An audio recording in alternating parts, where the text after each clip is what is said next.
Good afternoon, I'm Giovanni Dennis with the Midday News. A special welcome if you're joining us online at onespotmedia.com.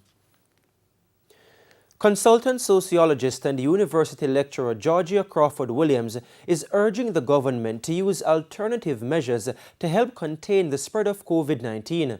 Mrs. Crawford Williams says the current safety protocols are not tailored to the socio-economic realities of citizens, and that may be the reason people continue to breach the measures. Sandy Williams has the details.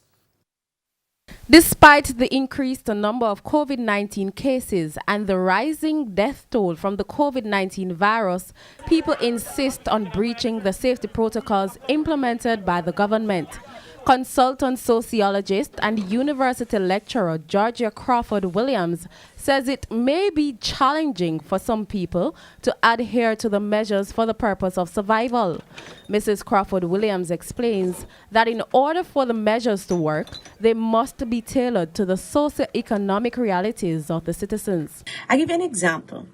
In Jamaica, we're hearing that there should be no events. Now, in Jamaica, there are over 500 primary schools. Normally, at least 2 vendors are operating at that primary school, and usually far more. But I'm just going to use 2 just for, for the purposes that we might have some schools that had none. Yeah. So we're talking about 1,000 persons that since March have had absolutely no income since March last year. It just upped and drops, it stopped. Now, these individuals still have to eat. With some of the measures squeezing people's income, Mrs. Crawford Williams says the COVID-19 restrictions need to be reviewed. If you look at Maslow's hierarchy of needs, your physiological needs come before your need for safety. So it is illogical to say that events can't be held, or you're going to try to lock down every event when I saw people, they must survive. People who had other sources of income before and they don't have it right now. She is urging the government to tailor COVID-19 solutions to the reality of citizens. In Ethiopia, they have been training midwives and persons who walk around in the villages to deliver babies. They've been training them as surgeons. The WHO has been doing it because they found that they had a chronic lack of surgeons, and the result is that they have lots and lots of deaths. And so what they did was to tailor their solution to the reality of the people. And now these midwives, these people that had no medical training before, they are now doing life-saving surgeries. And what I do know is that what we have been doing right now is not working.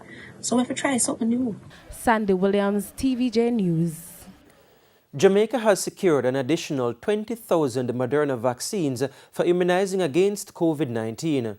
However, that shipment will not get to the island until another 3 weeks. Shamila Pullen reports. On Wednesday, India announced a temporary hold on all exports of COVID-19 vaccines. This delay is a setback for Jamaica, which is set to get the AstraZeneca vaccine produced in that country. But speaking on Power 106 Morning Agenda on Thursday, Chairman of the National Health Fund, NHF, Howard Mitchell, says Jamaica has secured some 20,000 doses of the Moderna vaccines. They are to arrive in the island soon. We are in dialogue with about 25 suppliers. We have issued a purchase order for a small amount of Moderna. We've managed to get that. And that's not here yet, working out the logistics of it. We hope that that will come in the next 3 weeks. And the rest of our commitments, unfortunately, come in April. And in late April and in early May. And that's the issue. The big issue is to fill the gap. And we were hopeful of the COVAX supply and one other supplier, which I suspect has been affected by this. But despite this bit of good news, Mr. Mitchell says, based on what is happening with vaccine supplies and shipments, Jamaica's vaccination timetable could be affected from mid-April. Because AstraZeneca was one of the first vaccines to market, and so that there are more persons who have allocations. How this works is that way back last year and even before, vaccine development was funded by government in the countries that the manufacturers are based in, and also by investors, by financiers. So those people got allocation, which now, in order to recoup their money, they are attempting to sell on the open market. Their allocations is not production. So they sell you the option to take the production when it is effective. And that's part of the challenge to iron out those flows. Meanwhile, Mr. Mitchell wants the government to broaden the spectrum for private practitioners to have access to other COVID-19 medications for Jamaicans to access. I'm making a personal appeal to the Ministry of Health, right, and to the people who control the importation of medication that the doctors are desperately in need of. Remdesivir, for instance. It's a tool for the doctors to use to fight the infection by the virus. We need to be more proactive and more thoughtful in granting permits for these things. Shamela Pulen, TVJ News. 458 new COVID-19 cases were confirmed on Wednesday. The number of confirmed cases now stands at 37,128. Kingston and St. Andrew recorded most of the new cases with 183, followed by St. Catherine with 100. Meanwhile, one more Jamaican has died from the virus. The number of COVID-19 deaths now stands at 546. The latest person to succumb to the illness is a 75-year-old from St. Elizabeth. Meanwhile, 429 persons remain in hospital. 44 are critically ill. There are 19,589 active cases. Members of the St. Catherine Municipal Corporation's Public Health and Sanitation Committee are concerned about the state of morgues in the parish. This is in light of the restrictions on burials and funerals since March 8. Assistant Chief Public Health Inspector for St. Catherine, Denise Douglas, responded to the concerns at the committee's recent meeting.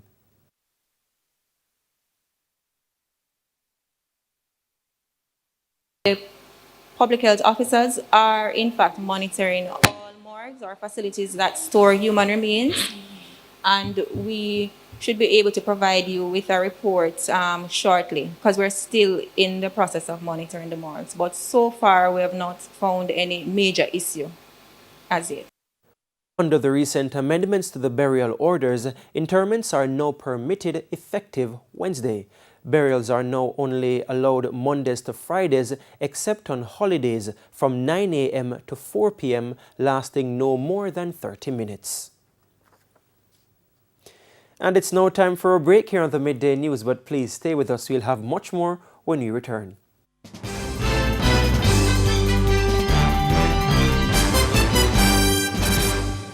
Welcome back. We're continuing the news. Sections of West Kingston remain tense following a shooting incident in Tivoli Gardens last night. 2 men are dead while another is nursing gunshot wounds. TVJ News understands that gunmen stormed an area known as Java sometime after 7 o'clock. After the shooting subsided, 3 persons were discovered suffering from gunshot wounds. 2 later succumbed to their injuries. Head of the Police Corporate Communications Unit, Senior Superintendent Stephanie Lindsay, gave an update. A group of men traveling in a car entered the Tivoli Gardens area with high-powered weapons, where they saw a group of persons at a location in the community and they opened fire at those individuals. At the end of the shooting, 3 persons received gunshots. 2 later succumbed to their injuries. She says a swift action by the police has led to the arrest of 2 persons and a motor car was also seized. Now the police are also seeking the public's assistance in finding several persons of interest. The cries from residents of Marvally Drive in St. Thomas for the authorities to fix the road in their community have been answered. As you will hear in this report, a recent visit to the community by TVJ News saw rehabilitation works in full swing. Sandy Williams has the details. This is what the road in Marvally Drive, St. Thomas, looked like after it was battered by heavy rains last October. However, the residents say the road was already in a deplorable condition for many years, and they have been calling on the authorities to fix it. We need a road, proper road. We are tired of it now. Councillor, everybody, we need you can look at this. We are so tired of it. I can't come out dressing my clothes. I have to put on a big boot on my foot to come out. And when I come out, I have to leave it up the road and wash off my foot and lotion to come out. But their cries have not fallen on deaf ears. In a recent visit to the community by TVJ News, men were seen carrying out rehabilitation works on the Marvelly Drive and other roads in the area. The road, which once resembled a dry riverbed, now looks like this. Councillor for the Yalas Division, John Lee, says the road work was necessary. The residents, along with myself, are happy that we are actually getting a road that we can drive on comfortable to and fro. If the square should block, this is the only alternative to take you out of the square. Sandy Williams, TVJ News. The government will be spending more than $100 million for the transportation of sugarcane for the current crop season. Minister of Education, Youth and Information Favour Williams made the revelation at Wednesday's post-cabinet media briefing. Cabinet gave approval for the utilization of existing funds within the Sugar Industry Authority and the Sugar Company of Jamaica Holdings Limited to provide transportation and logistics support for the movement of 35,000 tons of sugarcane for the 2020-2021 crop year. This will amount to $119 million. Ms. Williams explained the cash redistribution. The funds for the transportation support and logistics support will be reallocated from the approximately $177 million previously allocated to the Sugar Industry Authority and Sugar Company of Jamaica Holdings Limited. Over the past 3 years, the government has expended over $500 million in support to facilitate the transportation of sugarcane and to effect repairs to cane roads as part of the continued support to farmers and other stakeholders within the industry. To news and sports now, the Reggae Boys will look to end their European journey on a high when they take on the USA in their friendly international in Austria today. Now, the build-up to the game has with it all the drama possible, but a victory on Thursday will almost put a lid on things. Jermaine Brown reports. It's an assignment that came with a number of issues. Some players saying no to the JFF, emergency departures, late withdrawals, and positive COVID-19 tests. The Reggae Boys have seen it all. But despite the dark cloud, they'll be hoping for a silver lining amidst the face masks and isolations. With several familiar faces opting to watch from their sofas, one of those who chose to soldier on with the task is the veteran UK-born defender Adrian Mariappa, who will be making his 50th appearance for the Reggae Boys. People have talked about commitment and obviously being UK-based and born in England, but I can assure you, for them, it's incredibly proud moment for them to be called up and to be involved, with Jamaica, and they wouldn't be here if that wasn't the case. Having not had the luxury of preparation, just how ready is the team for the assignment? Mariappa believes the game will tell on Thursday. Everyone's clear on their positions, obviously, or the way we're going to play, etc. We'll see how it goes. Time is not a luxury that we had. Obviously, it's a short time frame to prepare, but we're all professional about it, so we go out there to do the job. Also making the trip to Austria is 29-year-old Watford striker Andre Gray, who's getting his first invitation. I've always wanted to. It's just been a very long process to get my grandparents' things together and everything. So it's been a few years since I've been speaking with them and trying to get it done, and finally we managed to do it now. So, having been around the group, he says there are no grey areas heading into the game. We've got a good group, and we've had a good time so far, and just looking forward to the game now and tomorrow. Gray warmed up for Thursday's game with a goal against Birmingham on Saturday, and now he's looking to do the same for the Reggae Boys. Hopefully a lot of goals, that's what I want to do, and experience as well. I'm nearly 30 now, so I've played for quite a while, and hope I can just help the boys and achieve our goal. The game will be carried live on TVJ SN and on Hits 92 FM at 12:30 p.m. and delayed on TVJ at 2 p.m. The West Indies lost just 1 wicket in the morning session as chasing 375 for victory. They are 91 for 2 at lunch on the 5th and final day of the first test against Sri Lanka. This at the Sir Vivian Richards Stadium in Antigua. Now they require a further 284 runs with 8 wickets. Jamaica's Nkrumah Bonner is on 50 and Kyle Myers is at the crease. He's on 12. They are the not-out batsmen for the Windies. Now the Windies resumed on 34 for 1 this morning. Now Captain Craig Brathwaite went just before lunch for 23 to Lasith Mbudiana.